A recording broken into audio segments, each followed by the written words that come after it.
Bapak Ibu penguji, uji kinerja pada PPG dalam jabatan periode 1 tahun 2026. Perkenalkan, saya Nurlainah SPD, mahasiswa PPG Sejarah Kebudayaan Islam batch 4 tahun 2025 di LPTK UIN Sultan Taha Saifuddin Jambi dengan NIM 210252952. Pada hari ini tanggal 26 tahun 2026 saya akan melaksanakan praktik pembelajaran dalam rangka penilaian uji kinerja di MTSS Nurul Yakin kelas 7 materi perkembangan Islam masa Khulafaur Rasyidin.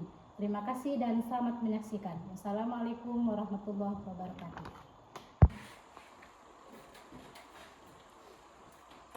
Assalamualaikum warahmatullahi wabarakatuh. Waalaikumsalam warahmatullahi wabarakatuh.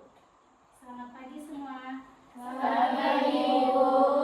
Gimana kabar semuanya? Sehat? Alhamdulillah sehat. Alhamdulillah sehat. Baiklah, sebelum kita memulai pelajaran kita untuk pagi ini, sebaiknya kita berdoa terlebih dahulu supaya pembelajaran kita hari ini berjalan dengan lancar. Amin. Baiklah, kepada ketua kelas agar memimpin doanya. Bismillahirrahmanirrahim. Bismillahirrahmanirrahim. Ya Rabbana, ya Rabbana, ya Quddus, ya Quddus, ajib lana, bil ulu, min nafi'an, wa bisur'atil fahmi wal hifzi, walhamdulillahi rabbil alamin. Sebelum masuk ke pembelajaran kita hari ini, kita akan mengecek kehadiran semuanya. Apakah anak semua hadir? Hadir. Apakah semua sehat? Sehat. Alhamdulillah. Baiklah, sebelum pembelajaran akan dilanjutkan, semuanya harap merapikan duduknya kembali, membersihkan tempat duduknya kembali, supaya pembelajaran kita hari ini berjalan dengan lancar. Sebaiknya sebelum kita memasuki ke pelajaran hari ini, kita biar lebih semangat, ya. Kita akan melakukan tepuk semangat dulu. Tepuk semangat. Semangat. Terima kasih. Semoga berjalan dengan lancar. Amin. Amin. Selanjutnya, sebelum masuk ke pelajaran yang selanjutnya, kita sebaiknya mengingat masa pahlawan-pahlawan dahulu. Kita akan menyanyikan lagu Indonesia Raya.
Baiklah, kita hari ini akan membahas mata pelajaran sejarah kebudayaan Islam.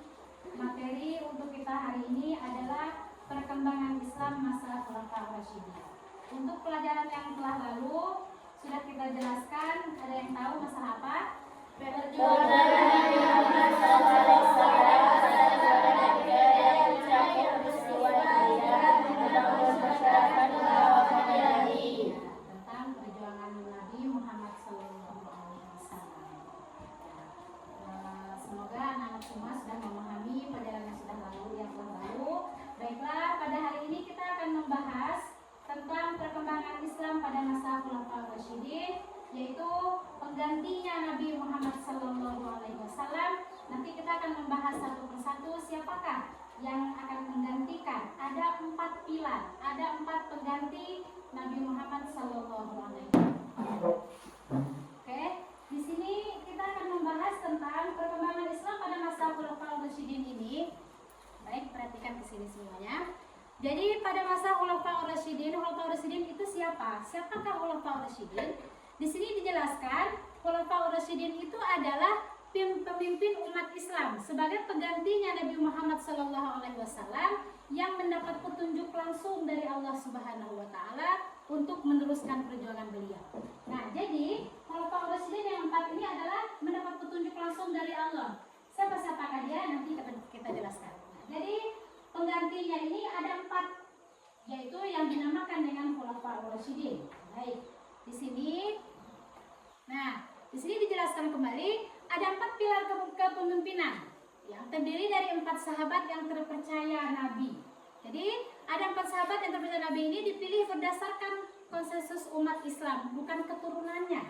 Ya, siapakah mereka? Pertama di sini ada Abu Bakar As-Siddiq. Abu Bakar As-Siddiq ini adalah salah satu sahabat Nabi yang pertama kali ditunjukkan oleh Allah Subhanahu wa taala untuk penggantinya Rasulullah.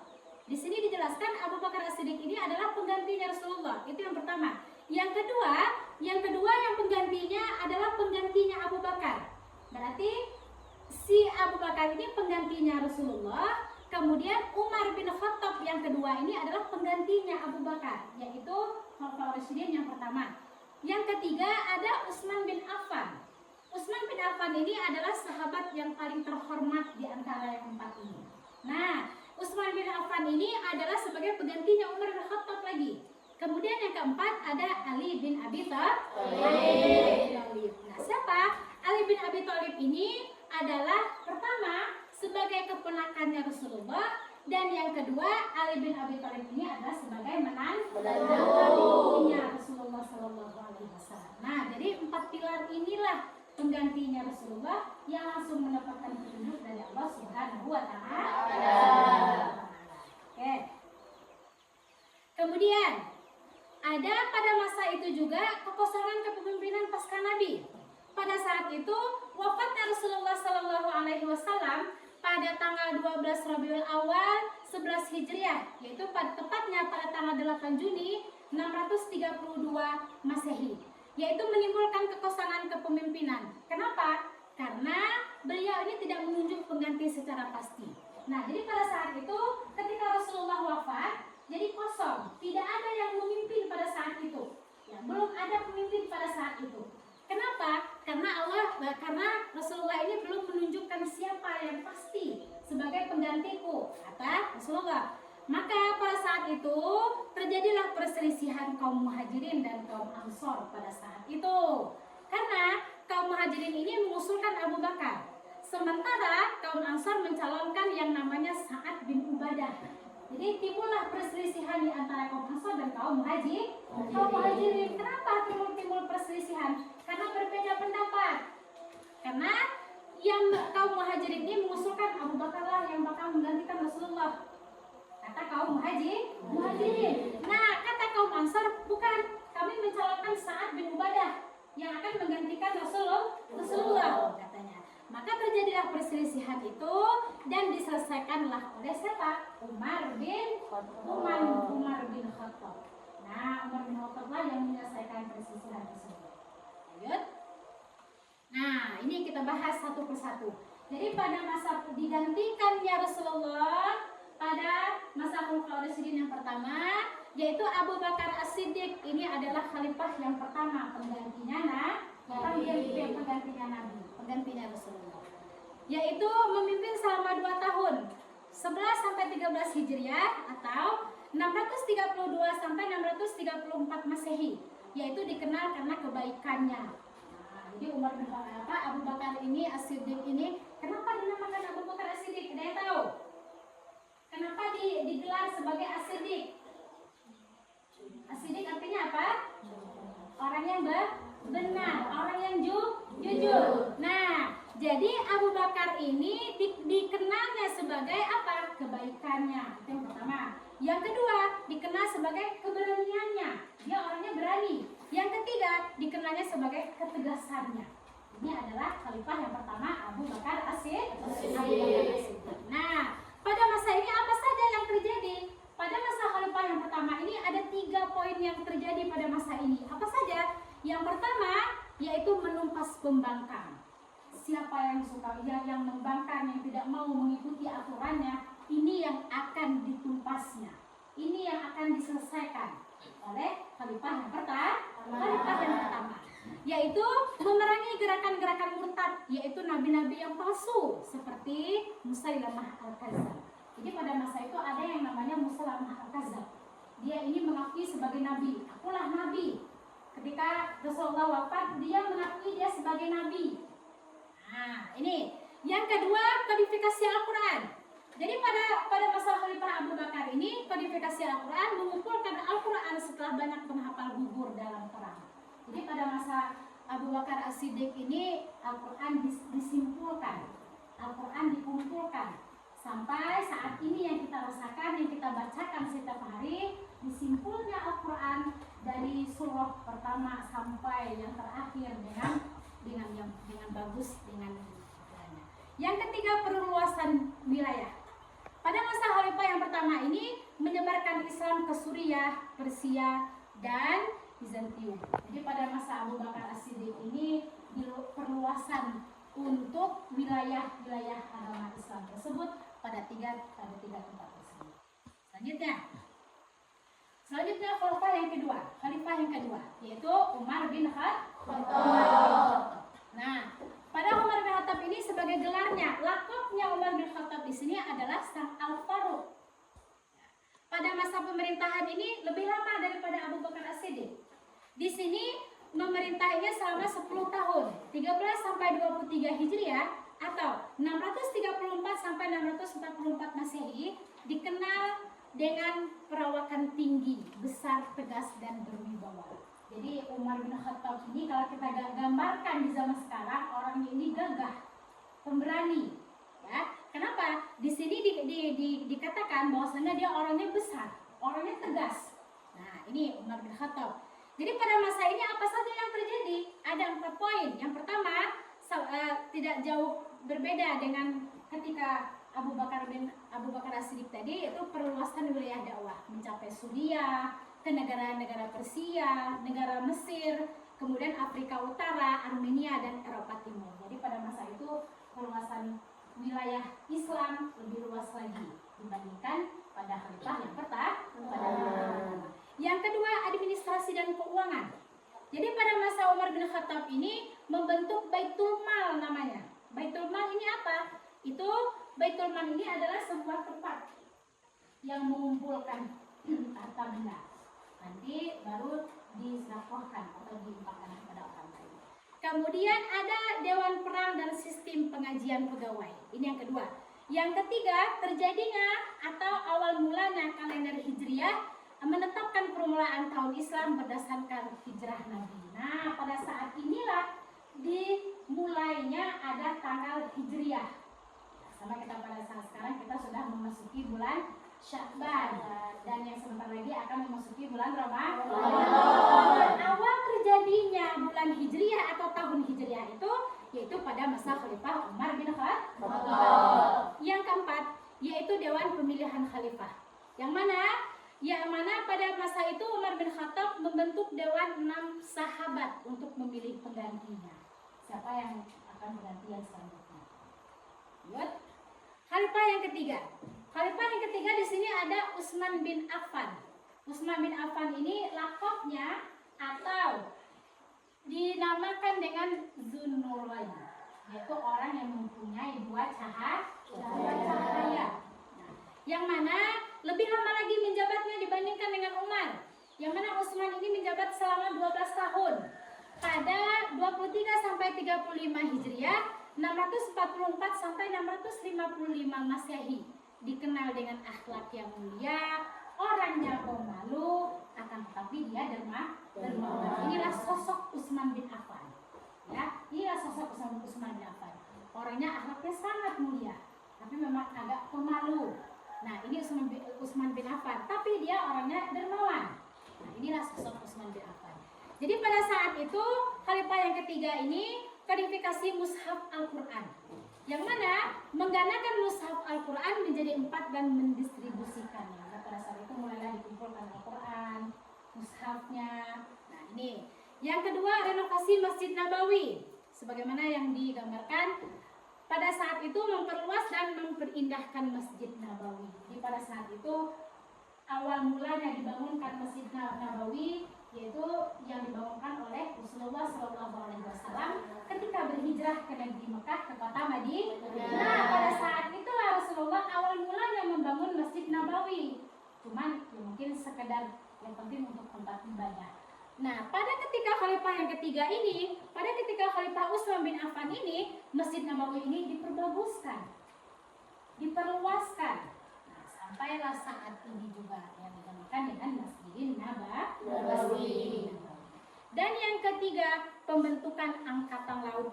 Nah, pada saat itu melindungi wilayah untuk apa? Untuk melindungi wilayah Islam yang luas dari Afrika hingga ke Konstantinopel. Jadi pada saat itu juga dibikinlahnya angkatan laut untuk apa? Untuk melindungi wilayah-wilayah Islam yang aman dari orang kafir. Lanjut, perluasan wilayah di era Utsman. Masih membahas tentang Utsman bin Affan, khalifah yang ketiga.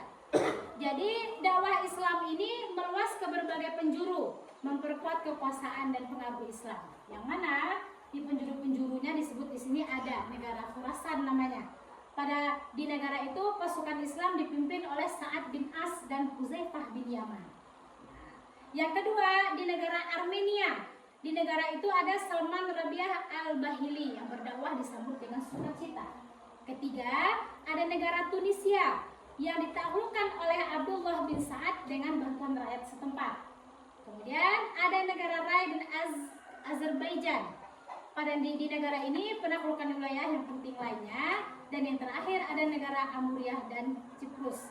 Dakwah Islam mencapai pulau-pulau strategis. Jadi pada Utsman ini memang sangat banyak memperluaskan ajaran-ajaran agama Islam pada saat Umar.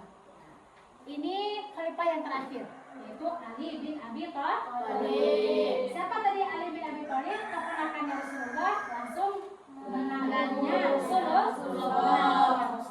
Nah, pada khalifah yang keempat ini adalah khalifah yang terakhir.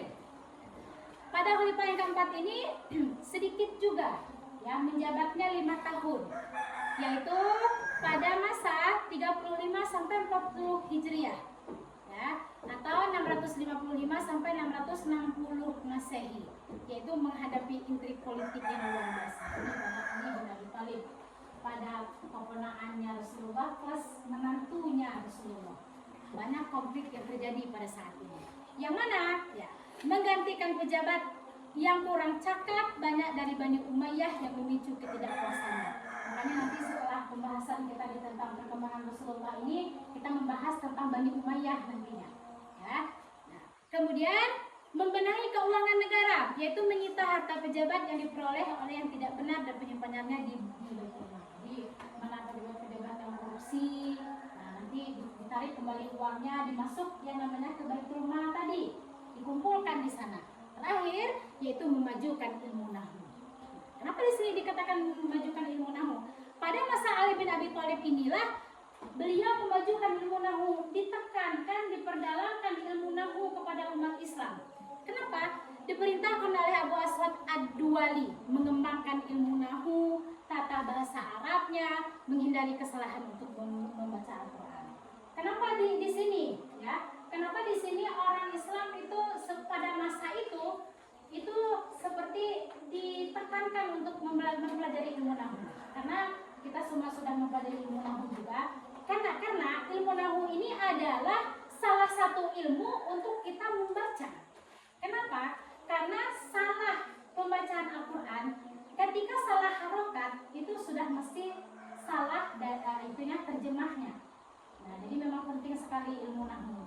Kayak apakah dibariskan domah, apakah dibariskan kasroh, apakah dibariskan fathah. Nah, ketika kita tidak mengetahui, ketika kita tidak tahu ilmu nahu, tidak bisa membaca kitab ataupun membaca Al-Quran. Itu pentingnya ilmu nahu. Nah, lanjut.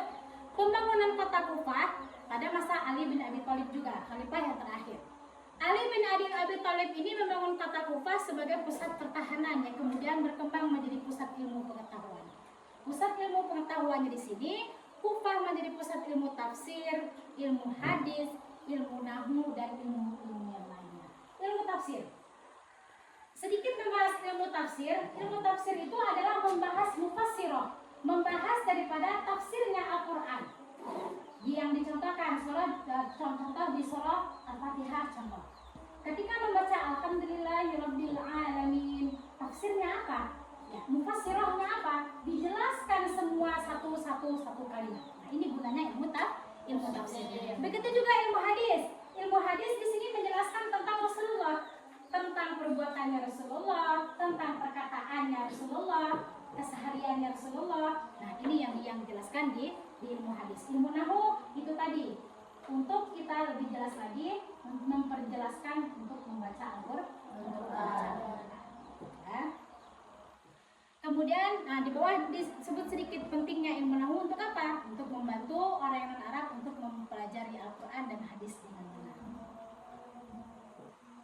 Nah, terakhir, warisan Khulafaur Rasyidin. Apa saja yang ditinggalkan oleh khalifah yang keempat? Yang keempat ini adalah meskipun pada masa kepemimpinan mereka berbeda, keempat khalifah ini meninggalkan warisan abadi bagi umat Islam.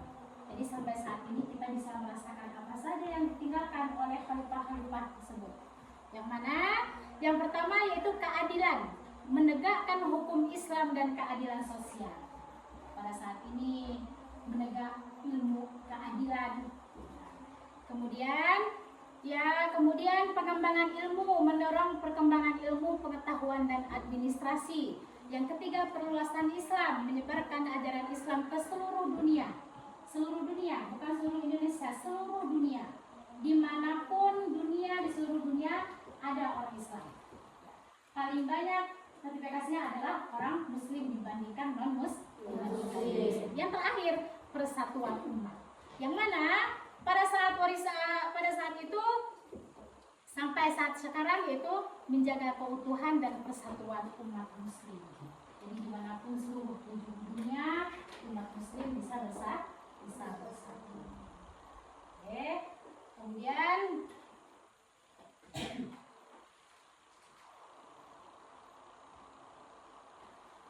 kita simpulkan di sini bahwasanya Khulafaur Rasyidin ini adalah 4 khalifah. Yang pertama pengganti Nabi Muhammad SAW. Yang pertama tadi ada Abu Bakar, yang ketiga Utsman, yang keempat ada Ali bin Abi Thalib. Yang mana yang memimpin umat Islam dengan berlandaskan Al-Quran dan Sunnah Nabi. Mereka dikenal orang yang adil, amanah, dan bijaksana, serta berjasa besar dalam menjaga persatuan umat, menyebarkan Islam, dan membangun dasar pemerintah Islam yang berpegang pada nilai musyawarah dan keadilan. Sampai di sini paham semuanya anak-anak? Insyaallah. Sampai di sini kita akan membuat beberapa kelompok yang akan mendiskusikan beberapa khalifah yang sudah kami jelaskan tadi di depan. Jadi pada anak-anak semua untuk membuat 4 kelompok nanti berdiskusi 1 khalifah. Nanti sudah kami tentukan kelompok 1, 2, 3, dan 4 dan membuat kelompok masing-masing.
Adapun yang terjadi pada masa itu ialah menuntas pembangkang, memerangi gerakan murtad dan nabi palsu seperti Musailamah al-Kadzdzab, kodifikasi Al-Quran, mengumpulkan Al-Quran setelah banyak penghafal gugur dalam perang, perluasan wilayah, menyebarkan Islam ke Suriah, Persia, dan Bizantium. Assalamualaikum warahmatullahi wabarakatuh. Waalaikumsalam warahmatullahi wabarakatuh. Oke, baiklah. Setelah dipaparkan semua hasil diskusi dari kelompok 1 sampai kelompok 4, di sini kami akan menyimpulkan pelajaran kita hari ini untuk materi sejarah kebudayaan Islam, yang mana disimpulkan di sini adalah yang dapat kita ambil hikmah, yang dapat kita ambil pelajaran di sini adalah sebagai keteladanan kepemimpinannya. Yang kedua, keberhasilan pemerintahannya. Dan yang ketiga, ada prinsip-prinsip dasar dari beberapa khalifah tersebut. Dan selanjutnya, yaitulah nilai pendidikan. Jadi, pada masa Khulafaur Rasyidin ini adalah yaitu fondasi penting peradaban Islam yang menegakkan nilai Islam sejati dalam kepemimpinan dan juga menjadikan acuan utama bagi pemimpin umat Islam untuk sepanjang masa. Sampai di sini paham semuanya anak-anak? Insyaallah. Sampai di sini ada beberapa pertanyaan, siapa yang bisa jawab lagi? Siapa yang bisa jawab bertangan ya. Sebutkan 4 Khulafaur Rasyidin sebagai pengganti Rasulullah SAW. Sebutkan nama-nama Khulafaur Rasyidin yang keempat. Pertama ada Abu Bakar Siddiq, yang kedua Umar bin Khattab, yang ketiga Utsman, yang keempat Abi Thalib. Nah, kemudian pengganti Abu Bakar adalah Umar bin Khattab. Terpilihnya Umar ini adalah sebagai penunjukan oleh Abu Bakar. Oke, baiklah. Kemudian setelah kita menyampaikan semua pembelajaran kita untuk hari ini dan sudah kita simpulkan dari awal sampai akhir, mudah-mudahan semuanya bisa dipahami dari awal sampai akhir yang sudah kita jelaskan, yang sudah kita diskusikan semuanya tadi. Ya, masih semangat semuanya? Semangat dulu, tepuk semangat.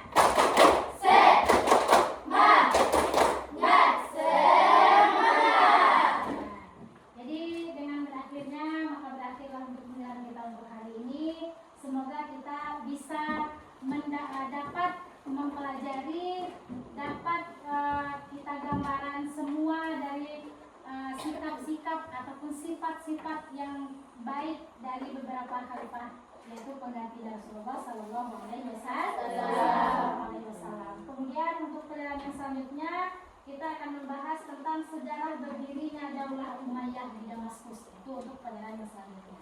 Jadi nanti pada masa itu yang akan dijelaskan pada pelajaran yang selanjutnya yaitu tentang khalifah yang berprestasi, kemudian perkembangan peradabannya, dan yang ketiga pusat pemerintahannya. Itu untuk pelajaran yang akan datang.